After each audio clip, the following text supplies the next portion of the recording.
Bonjour, moi je suis Noémie, je suis la responsable d'exploitation en charge des programmes d'économie circulaire au sein de la Maison des économies solidaires et innovantes.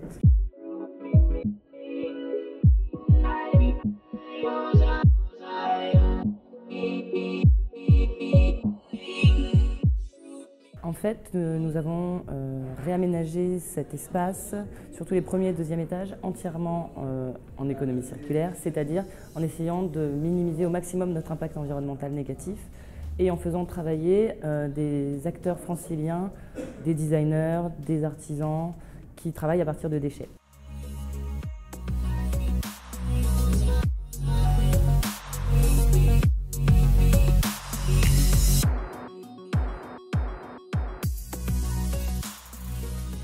Alors dans cette exposition, du coup, l'idée, elle s'appelle Recyclage à tous les étages. L'idée, ça a été de reproduire une des pièces de maison.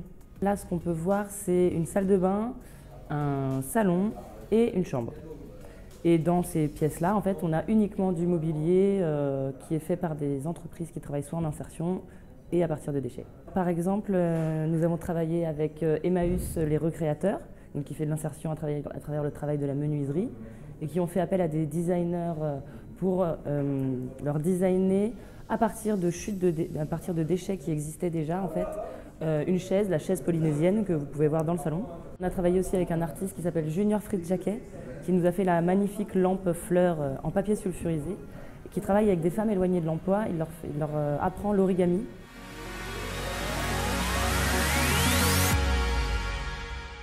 Nous, on pense que oui. Après, il va y avoir la question de la gestion de la ressource, de la logistique. Enfin, pour un passage à l'échelle, ça veut dire qu'il faut vraiment, si tout le monde doit se meubler à partir de déchets, ça veut dire qu'il faut vraiment changer nos façons de consommer. Nous, c'est ce qu'on promeut, mais on n'y est pas encore. Je pense que pour pouvoir démocratiser cette pratique, il ne faut déjà pas se dire que c'est forcément cher, parce que dans cette expo, tout est à vendre.